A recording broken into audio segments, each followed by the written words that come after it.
بسم اللہ الرحمن الرحیم۔ حضرت ابو ہریرہ رضی اللہ تعالی عنہ کی روایت کا مفہوم ہے کہ نبی کریم صلی اللہ علیہ وسلم کا گزر ایک مرتبہ ایک ایسے شخص پر ہوا جو گندم بیچ رہا تھا۔ آپ صلی اللہ علیہ وسلم نے اس سے دریافت فرمایا کہ کس حساب سے بیچ رہے ہو؟ اس نے بتایا۔ اتنے میں آپ صلی اللہ علیہ وسلم پر وحی اتری کہ اس گندم کے ڈھیر میں ہاتھ ڈال کر دیکھیے۔ آپ صلی اللہ علیہ وسلم نے گندم کے اس ڈھیر میں جب ہاتھ ڈال کر دیکھا تو وہ اندر سے گیلا نکلا۔ تو آپ صلی اللہ علیہ وسلم نے فرمایا کہ جو شخص دھوکہ دیتا ہے وہ ہم میں سے نہیں ہے۔ یہ مسند احمد کی روایت ہے۔ قرآن کریم نے مسلمانوں کو بڑا واضح حکم دیا ہے کہ اتقوا اللہ وقولوا قولا سدیدا، کہ اللہ سے ڈرو اور صاف ستھری اور سیدھی بات کہو۔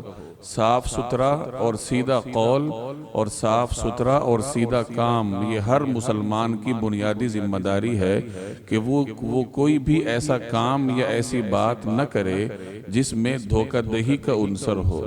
یہ جو روایت آپ نے سنی، اس میں ایک شخص گندم کا ڈھیر بیچ رہا تھا۔ اوپر اس نے اچھا مال رکھا تھا اور اندر خراب مال چھپا رکھا تھا۔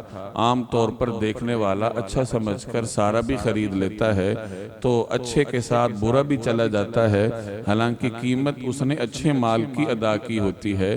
نبی کریم صلی اللہ علیہ وسلم نے اس طرز عمل کو دھوکہ دہی قرار دیا اور بڑی سخت بات ارشاد فرمائی کہ جو شخص دھوکہ دیتا ہے وہ ہم میں سے نہیں ہے۔ ہم میں سے نہیں کا کیا مطلب؟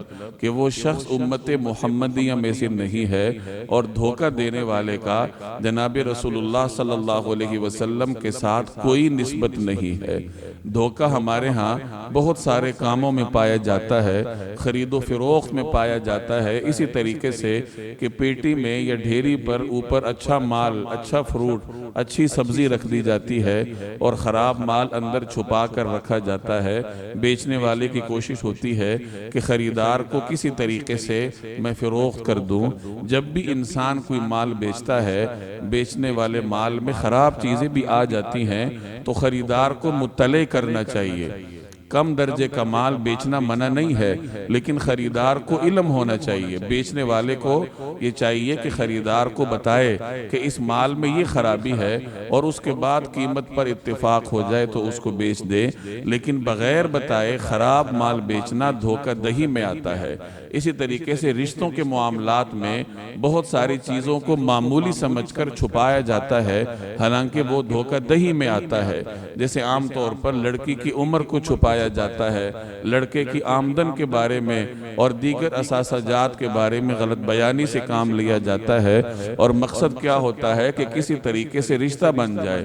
اگر دھوکہ دہی کی بنیاد پر رشتہ بن بھی جائے تو وہ کتنا ایک دیر پا ہوگا، یعنی اگر جھوٹ کی بنیاد پر کسی رشتے کو قائم رکھا جائے تو ظاہر ہے کہ وہ کھوکھلا ہوگا، اور کسی نہ کسی مرحلے پر جا کر جب وہ جھوٹ کھلے گا تو رشتہ بھی ٹوٹ جائے گا۔